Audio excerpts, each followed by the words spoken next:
Yeah, we came out with a lot of energy on Friday night and really had very solid defensive effort and then we're making shots and particularly early in that second half I think we held them scoreless for a significant stretch and we're really able to stretch the game out. So it was just good to see us sort of sustain our ability at both ends and really put a good stretch together where we separated. And then, Saturday we were in a dogfight with Regis, as we talked about on Saturday night. It always is. And so it was, I thought a really good game, and it was a hard fought win for us. And, we had a couple stretches where we, just had a difficult time defensively sustaining things, but it was probably 30 minutes. We were pretty good. And then offensively, they just create real problems. They're just so physical and athletic that we had a lot of high percentage opportunities around the rim that we just couldn't quite finish. And you got to give them a lot of credit. They made a lot of plays. And, but obviously Jared stepped up big and hit a bunch of big shots for us, and we were able to come out on top. And looking ahead to this week, go back out on the road, shorter trips this time than the last couple trips, but back on the road, Fort Lewis and Adams State. Yeah, both very different challenges, but Fort Lewis is just really, when you consider everything, probably the top offensive team in the league, and then they had a good defensive effort against at Dixie on Saturday night and almost pulled that one out. So very challenging team. Not only Riley Ferris is like one of the top, probably the top scorer in the league when you again factor everything into consideration, but the supporting cast is very talented and creates real challenges for us. So it'll take a great effort that night, and then Saturday to be able to go and play Adams. They've been really tough at home, and then they're again just a difficult matchup. They're undersized but athletic at every position, and over the course of the season. They're one of the lower perimeter shooting teams in our league, but at home on any given night, it's really difficult to beat them if they're making shots. So it's just, again, it'll come down to our ability to defend them and take care of the ball and make them play in the half court and use our length to our advantage. Questions? Jared, Friday night you guys were up by 43 points at one time, which was pretty ridiculous. When you guys were in the game, was there ever a moment where we can't stop scoring? Sometimes with this team, it does start to feel like that. It just seems like, I don't know, the interviewer Friday night asked a question when one of you makes a shot, it kind of seems like you all start to get a rhythm and it starts to fall for all of you guys. And I kind of like the way he put that because I feel like this team is so close, it doesn't really matter who is scoring it or specifically who's getting the points, stuff like that. If any of us see another guy hit a shot, we start to feel it. We all get a rhythm from it. So I feel like we were all just feeding off of each other, and we had a good game plan going in, and just made it happen. Then Saturday night you had 22 points, 4 3-pointers. You even were counting. I saw after one big one you got fouled. You must have been in the groove that night. I was feeling a little bit, and I've been waiting to get fouled on the three so I could try out that Steph Curry celebration. But I missed a free throw after, so I might have to keep that one in the back. But I was definitely feeling it, and my teammates were just getting me in the right spots. Coach was calling good plays after he realized I was feeling it, and we just kept it going as much as we could to try to get that win. Like he said, it was hard fought, and they're a good team, and they're good defensively. So anything that was working, we were going to go back to it. And that just happened to be me. Coach, did you feel like a genius when you guys were up 43 points? No, I never felt like a genius. So I was just thankful. That's all. Ethan, you've been making a lot of really cool moves that for a freshman, when we're all watching, we just go, whoa, that was pretty sweet. Normally you see that from experienced players, and you're a freshman pulling those out. How comfortable are you this late in the season? I'm very comfortable right now. In the beginning of the season, I was kind of hesitant. I was kind of not really feeling myself. And then my teammates and my coaches started picking me up and helped me with all my moves and stuff. So that helped a lot. And it's just, for me, it's just I'm playing any other game. So I know what I can do, and I just do it. So.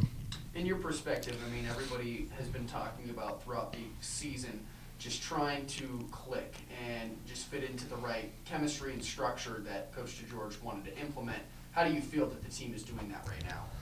I think our chemistry is really, really good. All the teams that I've been on since middle school, our chemistry has been really good, and it translates to the court. We do things as a team. We hang out as a team.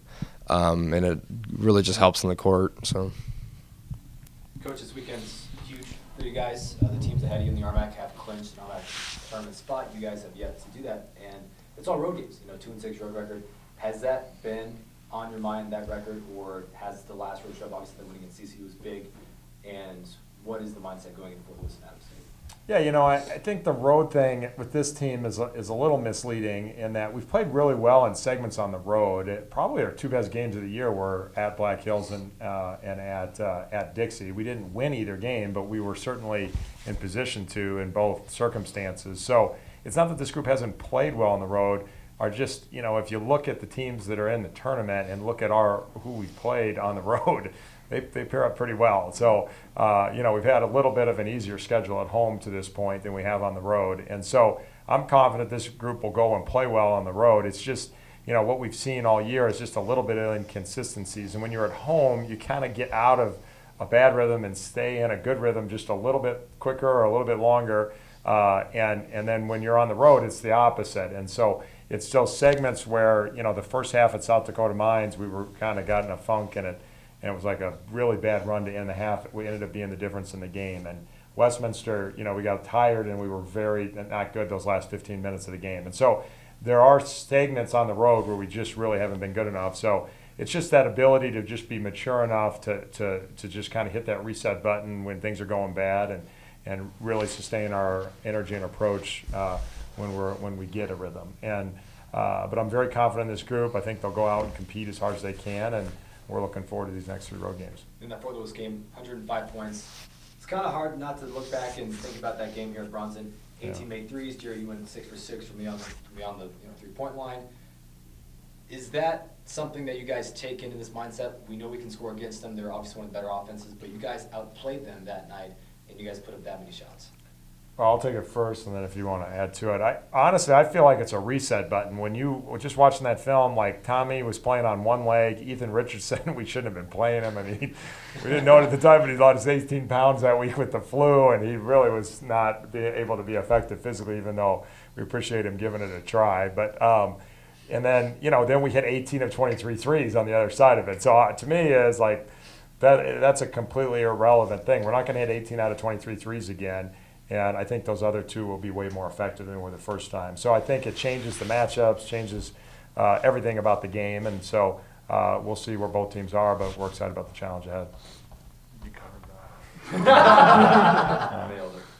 Jared, what's a better feeling, pumping up a home crowd or silencing a crowd on the road? For me, I'm not gonna lie, I gotta say silencing a crowd on the road. I don't know, it's just a real different feeling when that whole arena or wherever you're in is just super, super loud, and then you just put that dagger right in them, or they just gotta quiet down. You can just look straight in the crowd, and everybody's faces just kind of. I can't lie. That was my favorite thing to do in high school. We haven't really gotten the bigger away crowds yet, but I feel like in these last couple of games we'll get some good ones, and might have to shut them up. So we'll see. Kind of feels like desperation mode right now, at least for everybody. Adams lost 4 straight. Fort Lewis trying to get up there as well. They're 1 game above 500, and you guys trying to still fight for a playoff spot. You guys are still fighting for a season. So, what is the mindset? Is it hard to stay focused, knowing that a loss could detriment the season? It could change. You guys are tied for 4th. It could go down to 8th, 9th, whatever the standings are at. So, does every little detail matter at this point? How big is that factor? Every little detail matters all the time. I think that anytime you get focused on the outcome, your mind's in the wrong place. You just got to stay in the moment. And, this group's done a really good job. Everything that we're trying to teach them and everything that we're trying to implement in terms of our system, they're working really hard at it. And there's a process before it clicks. I mean, it's as a coach, you watch film and you're like, let's slow this down. And like, why didn't he make a better decision in this split second when with 4 guys surrounded him? And as a player, it just takes time for guys to be able to do that. And the same thing's on defense, that ability to make that key decision in terms of rotating at that right moment and seeing the play unfold. And so all any of us can do is just keep working to stay in the moment, trying to do the best we can in that circumstance. And I really believe in this group, and I think we're going to get it done. Last question for you guys, question of the week, obviously the most important one. If you guys could be a part of a game show or a reality TV show, what would it be and why? I'd say Family Feud. I don't know why, but ever since I was in like middle school, I'd always watch that show. So. That's a good You got one? what's the show with the briefcases? And like, Oh, Deal or No Deal or Deal? No Deal. I don't know why. That just seems so fun to me. Yeah. But it seems fun but scary because you really could just mess it up in one decision. But I don't know. I just feel like I'd be good at that one. My wife's favorite show is Alone, and if you haven't watched it, it's like they basically just put these people out in the woods and they got nothing to eat. So whoever can survive the longest, starving to death. But I could afford to lose a couple pounds. A couple days in the woods wouldn't be too bad. So I guess I'll go with that one.